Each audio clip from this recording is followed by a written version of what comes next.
गुल्लक लेकर के भागती हुई एक दवाइयों की दुकान पर गई। वो काफी देर तक वहां पर खड़ी रही, लेकिन दुकानदार का ध्यान उसकी तरफ नहीं गया क्योंकि और भी बहुत सारे लोग खड़े हुए थे।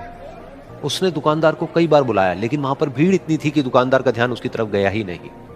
और फिर उस बच्ची को थोड़ा सा गुस्सा आया तो उसने अपनी मिट्टी की गुल्लक लेकर के वहीं काउंटर पर जोर से रख दी, जिसके बाद में जो दुकानदार था और जितने भी लोग खड़े थे वो सब उस बच्ची की तरफ देखने लग गए। और फिर उस दुकानदार ने उस बच्ची से पूछा, बेटे आपको क्या चाहिए? तो वो बड़े ही भोलेपन से बोली कि मुझे एक चमत्कार चाहिए। ये सुनकर के दुकानदार को कुछ समझ नहीं आया, ना ही वहां पर जो लोग थे उनको कुछ समझ में आया, और सब उसकी तरफ देखने लग गए। फिर दुकानदार ने बोला, बेटे चमत्कार तो यहाँ पर नहीं मिलता है। तो बच्ची को लगा कि वो उससे झूठ बोल रहा है, तो बच्ची ने कहा कि मेरी गुल्लक में बहुत पैसे हैं, आप बताओ आपको कितने पैसे चाहिए, लेकिन मैं आज यहां से चमत्कार लेकर के ही जाऊंगी। तो वहीं काउंटर पे एक और आदमी खड़ा था, उसने उस बच्ची से पूछा कि बेटे क्यों चाहिए तुमको चमत्कार?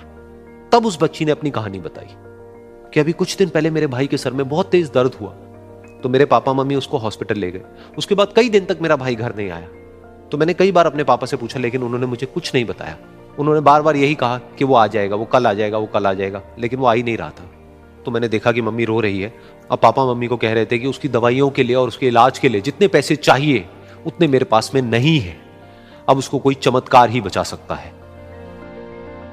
तब मुझे लगा कि अगर मेरे पापा के पास में इतने पैसे नहीं भी हैं तो क्या हुआ, मेरे पास में तो है। तो मैंने जितने भी पैसे जोड़ रखे हैं वो सारे लेकर के मैं इस दवाई की दुकान पर आई।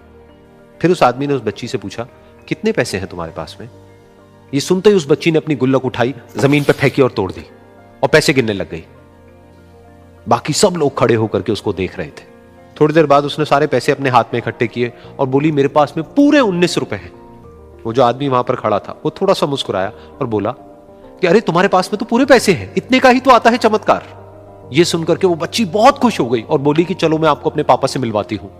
बाद में पता लगा कि वो आदमी कोई आम आदमी नहीं था, बल्कि एक बहुत बड़ा न्यूरोसर्जन था, और उसने सिर्फ 19 रुपए में उसके भाई की सर्जरी करी, और कुछ ही दिन बाद वो ठीक होकर के घर वापस आ गया। फिर कुछ दिन बाद वो बच्ची, उसका भाई, उसके पापा, उसकी मम्मी, चारों एक साथ बैठे हुए थे और बात कर रहे थे। तो उसकी मम्मी ने उसके पापा से पूछा कि अब तो बता दो ये चमत्कार आपने किया कैसे?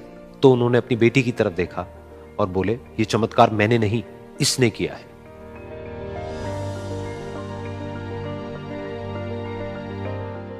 तो यहां पर एक बहुत बड़ी बात है जो हम उस छोटी सी बच्ची से सीख सकते हैं कि जिंदगी में कभी कभी ऐसा होता है कि हमको कोई रास्ता नजर नहीं आ रहा होता है और हम लोग हिम्मत हार जाते हैं। तब हमारे अंदर एक बच्चा होता है जो कोशिश करने से कभी भी पीछे नहीं हटता है। वो हार मानने को तैयार नहीं होता है क्योंकि उसको ना शब्द समझ नहीं आता है।